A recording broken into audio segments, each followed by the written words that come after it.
Bom dia, gente boa. Bom dia. Vamos para Salmo 119, versículo 105. Salmo 119, versículo 105.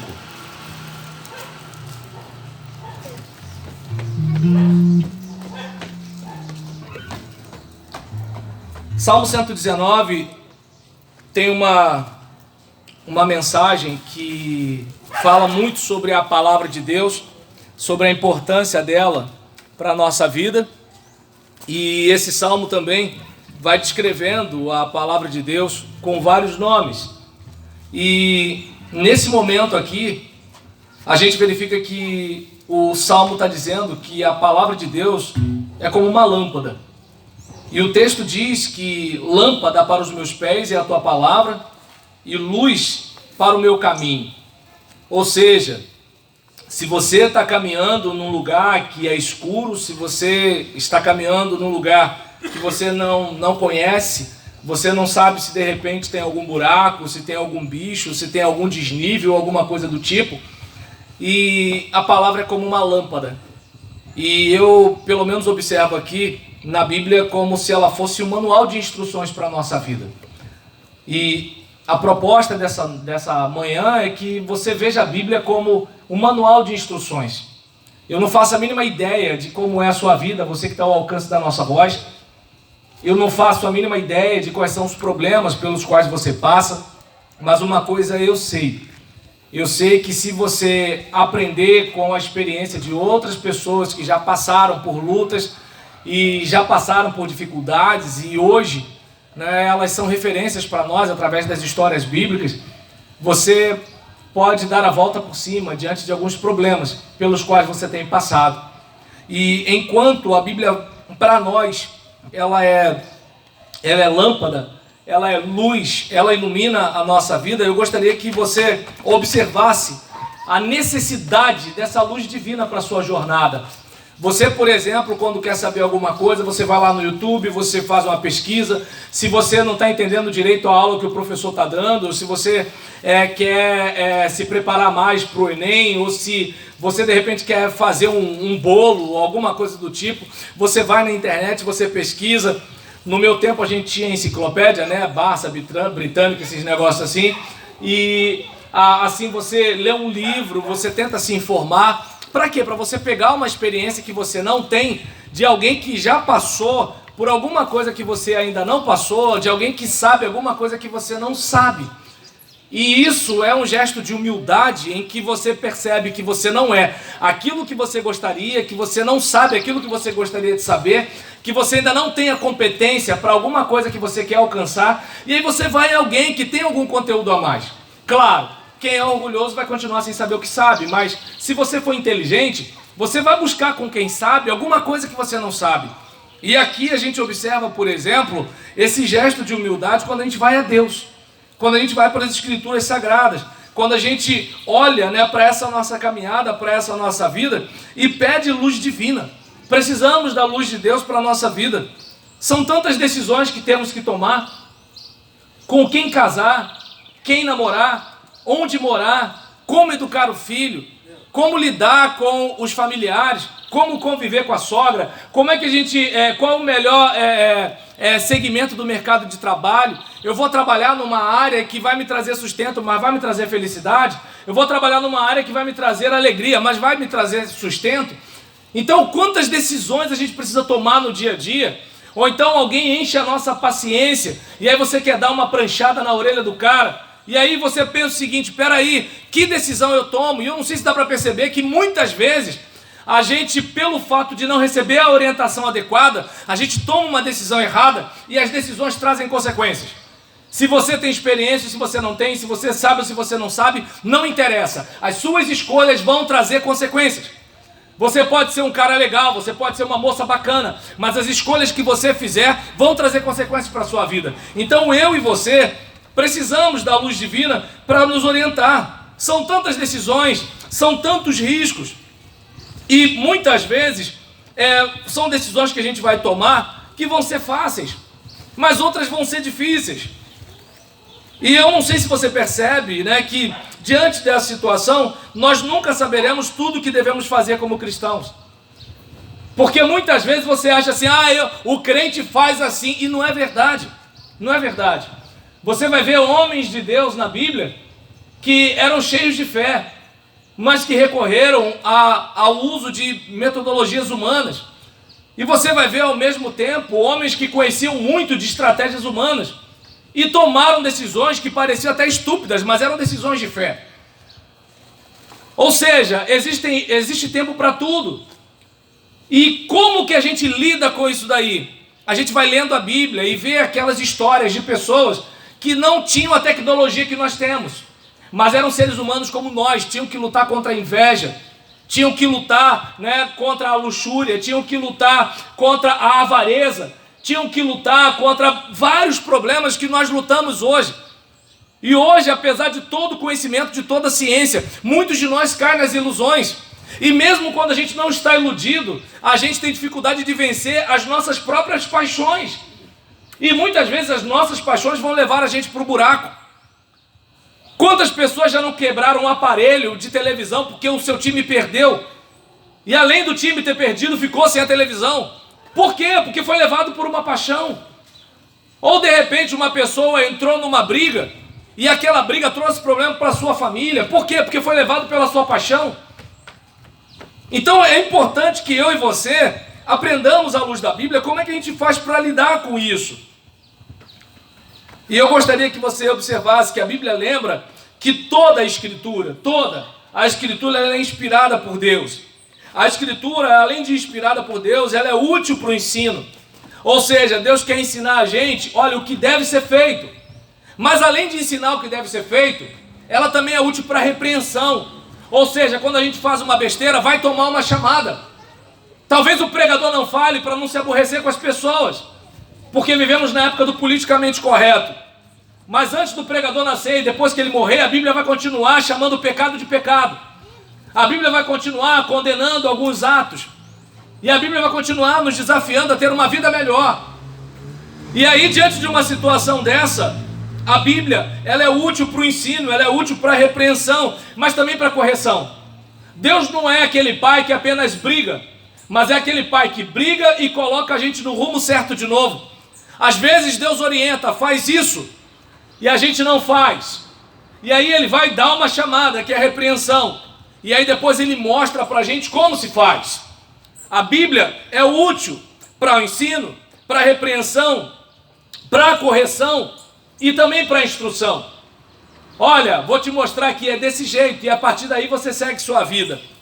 E eu não sei se você consegue perceber que o alvo de Deus é que eu e você, como homens e mulheres de Deus, nós sejamos aptos, sejamos preparados, sejamos habilitados para viver em boa obra. Às vezes a pessoa que você conhece, ela está fazendo coisa errada, não é só porque ela é má, não, porque ela é ruim, não. Às vezes é porque ela não sabe como lidar de outra forma. Aquela mulher, por exemplo, que fica brigando com o marido, às vezes ela faz aquilo porque ela acha que daquele jeito ela se protege dele. E de repente, se ela receber uma orientação na palavra, ela vai perceber que tem um outro caminho. Eu não sei se dá para perceber que muitas vezes as pessoas elas não erram porque elas são más apenas. Elas erram porque elas não sabem o outro modo de viver. E a Bíblia nos ensina, inclusive, a perdoar essas pessoas, a amar e aceitar essas pessoas. Porque, por exemplo, nós que somos pais, nós não deixamos de ser pais dos nossos filhos porque eles erram. Mas nós estendemos as mãos a eles e tentamos ajudá-los. Então Deus quer ajudar você, Deus quer orientar você, mas Deus não vai viver por você, a decisão é sua. Se a Bíblia é útil, à luz de 2 Timóteo 3,16, se a Bíblia é útil para o ensino, se a Bíblia é útil para a repreensão, se a Bíblia é útil para a correção e para a instrução na justiça, isso significa que nós precisamos ser ensinados. Você precisa ser ensinado. Eu preciso ser ensinado. Ninguém nasce sabendo tudo. O cadastro que você amarra porque alguém ensinou a você. Você precisou aprender. As pessoas que se bastam são as pessoas que quebram a cara. São as pessoas que não chegam a lugar nenhum. Daqui a 10, daqui a 20, daqui a 30 anos elas vão continuar do mesmo jeito. Porque elas não são ensináveis. Elas sabem tudo. Então elas não aprendem nada. E elas continuam daquele jeito. Então eu e você, nós precisamos ser ensinados. Nós também precisamos ser repreendidos. Eu e você precisamos de alguém para dizer para a gente, isso está errado. Tudo bem que a gente não gosta de ouvir isso, mas alguém tem que ter coragem de dizer para a gente que a gente está errado. Mesmo que de repente essa pessoa perca a nossa amizade. Mas amigo que é amigo se importa com a gente. Em vez de ficar preocupado só de ter a nossa amizade e a gente ir para o buraco. Então eu e você precisamos ser repreendidos. Eu e você precisamos ser corrigidos. Alguém precisa ajudar a gente. Olha, esse aqui é o jeito certo de se fazer. Não é assim que se lava prato. Não é assim que se varre casa. Não é assim que se tempera feijão. Não é desse jeito. Então eu e você precisamos de ser orientados. Precisamos ser repreendidos. Precisamos ser corrigidos. E por isso muita gente não quer saber de igreja. Muita gente não quer saber de pregação. Muita gente não quer saber de pastor, muita gente não quer saber de conselho, muita gente não ouve a esposa, muita gente não ouve o marido, muitos pais não ouvem seus filhos e muitos filhos não ouvem seus pais, porque nós não queremos saber que estamos errados. Mas se nós não aprendermos que estamos errados, como vamos fazer o que é certo? E como vamos colher frutos bons de decisões sábias? Então eu não sei se você percebe que eu e você, e quando eu falo eu e você, não é da boca para fora. Eu e você precisamos ser ensinados, precisamos ser repreendidos, precisamos ser corrigidos, precisamos ser instruídos, precisamos que alguém nos mostre o jeito certo de saber as coisas, o jeito certo de fazer as coisas. Que cristão pode se considerar apto? Que cristão pode dizer assim, olha, eu não preciso aprender mais nada com ninguém? Por mais que pareça, não há nenhum cristão, não há nenhuma pessoa plenamente preparada para toda boa obra. Todos nós precisamos, como um machado, ser amolado todo dia, porque senão a gente vai ficar cego na hora de cortar. E a gente vai ter que trabalhar dobrado para ter um resultado mínimo. Então não sei se dá para perceber. Existem resultados que nós nunca vamos alcançar se nós não nos prepararmos para o próximo nível. Não tem como. O problema é que a gente quer viver do mesmo jeito, fazendo as mesmas coisas e ter outros resultados. Então, diante de uma situação dessa, eu gostaria, sabe, de desafiar você que está ao alcance da nossa voz, a olhar para a Bíblia com mais carinho. Porque tem gente que vê a Bíblia apenas como um livro de religião, e a Bíblia é um livro de vida, que fala também de religião. A Bíblia tem conselhos para até quem não é crente. A Bíblia tem conselhos para pessoas que não aceitaram Jesus, mas se elas colocarem conselhos práticos da vida diária, ela vai ser uma esposa melhor, um marido melhor, um filho melhor, um pai melhor, vai ter uma vida melhor, uma vida mais saudável, saúde física, saúde mental. E é claro, você vai encontrar uns crentes que são doidos, eles leem a Bíblia, mas não colocam em prática, e não têm uma vida melhor. Mas aí não tem a ver com a Bíblia, tem a ver com as pessoas que não ouvem a Bíblia, é diferente. Então eu gostaria, sabe, que você visse a Bíblia com mais carinho. Deus tem muita coisa para dizer para mim e para você. Isso pode ser descoberto pela leitura da Bíblia. Então, a partir de hoje, você que está ao alcance da minha voz, você deve ter uma Bíblia em casa. Se a Bíblia é católica, se a Bíblia é protestante, eu não sei, mas você deve ter uma Bíblia em casa. Então, que tal você ler pelo menos um capítulo da Bíblia por dia? O capítulo é o número grande. O versículo é um número pequeno. Talvez você saiba essa diferença, mas tem muita gente que não sabe, e não sabe como ler a Bíblia. Então você vai lá, um capítulo, é aquele número grande, e aí você vai lendo ali, começa lendo pelo menos um capítulo. De preferência que você leia um capítulo do Evangelho. Mateus, Marcos, Lucas, João. Os Evangelhos falam da vida de Jesus. Leia pelo menos um capítulo do Evangelho. Se você não sabe ler, peça alguém para ler para você. Peça alguém para de repente colocar uma Bíblia em áudio para tocar para você. Hoje em dia a gente tem Bíblia em CD. Hoje em dia a gente tem Bíblia online. Hoje a gente tem, por exemplo, muitos mecanismos, Bíblia em áudio para a gente ouvir. Pede alguém, mesmo que você não saiba ler, para ler para você, ou colocar para você, e ouça, e medite, e reflita. Veja o que a Bíblia está dizendo e olhe para a sua vida e veja aquilo que precisa ser mudado na sua vida. Não é ler para ficar contando para os outros, isso é fácil. Eu tenho toda a receita para a sua vida e para a vida de todo mundo.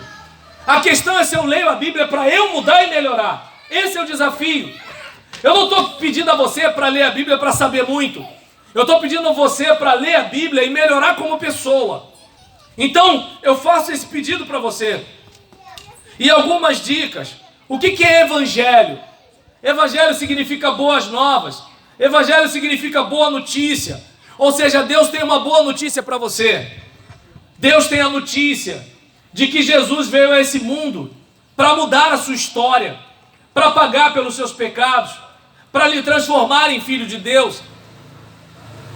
A boa notícia é que você pode ir para o céu depois que morrer, mas antes de morrer o céu pode descer na sua vida.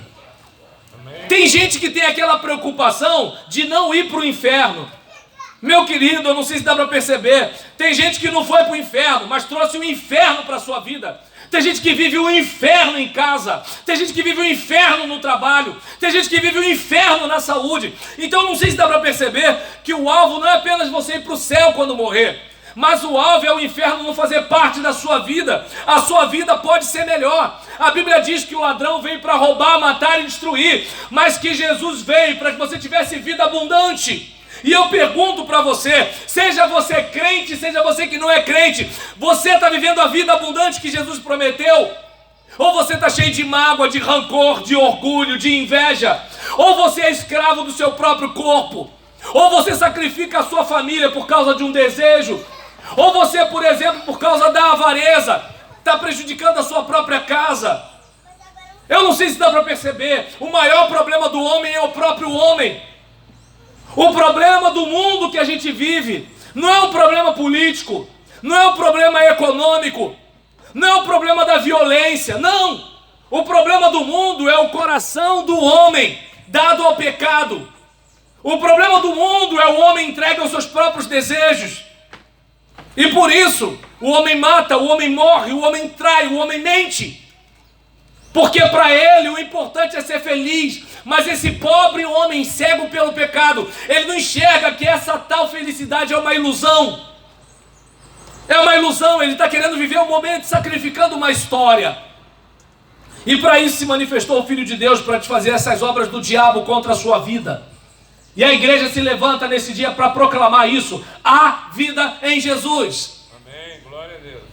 E a gente vai encerrar aqui, mas eu fazendo esse pedido para você. O número grande é capítulo, o número pequeno é versículo. A leitura de um capítulo por dia não demora mais do que 10 minutos. E pode mudar a sua vida. E pode fazer diferença na sua vida. Então que tal você marcar aquele versículo que é o número pequeno? Você marca ali aquilo que tocar o seu coração. Aquilo que você, poxa, gostei desse texto aqui. Compartilhe com outra pessoa aquilo que você leu. O que for difícil de entender, procure de repente um irmão, um crente, alguém que está acostumado com a leitura bíblica e fala assim, olha, eu li isso aqui, mas eu não entendi. E essa pessoa vai te explicar, eu tenho certeza disso. Procura alguém que tem o costume de ler a Bíblia. Você deve conhecer um cristão, você deve ter um cristão na sua família. E aí alguém pode de repente te explicar alguma coisa. Mas olha, leia o manual de instruções. O problema é que nós, principalmente nós brasileiros, temos a cultura.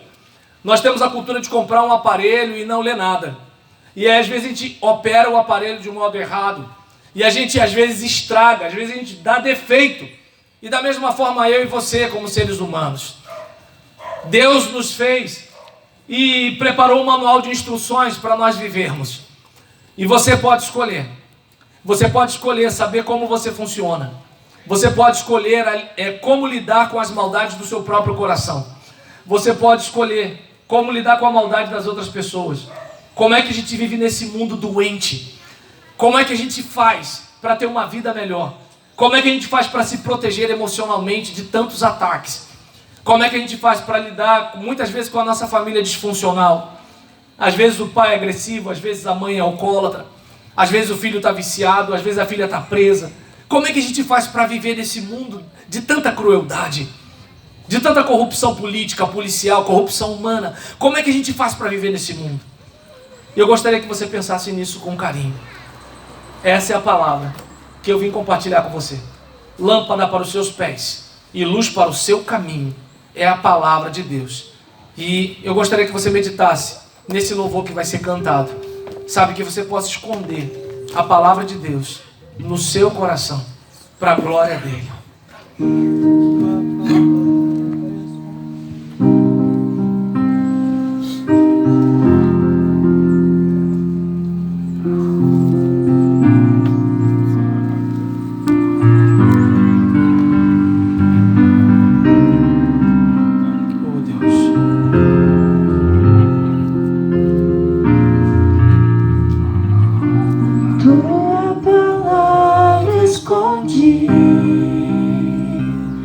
Guardada no meu coração, pra eu não pecar contra ti, Senhor. A tua palavra escondi, as vestes do sangue lavei, e das tuas águas bebi, pra ser uma oferta agradável a ti, minha vida a ti consagrei. Meus dons e talentos são pra te servir, meus dons preciosos são teus. Não vejo razão da minha vida sem ti. Tu és meu Senhor e meu Deus. Assim como o fogo refina o ouro, vem tua obra em mim contemplar, até que o mundo possa ver tua glória em meu rosto brilhar, até que o mundo possa ver tua glória em meu rosto brilhar. Oremos então. Querido Deus, muito obrigado, Pai, por essa manhã. Muito obrigado por essa oportunidade. E que de alguma forma a tua palavra tenha encontrado acolhida nos corações das pessoas que estiveram ao alcance da nossa voz.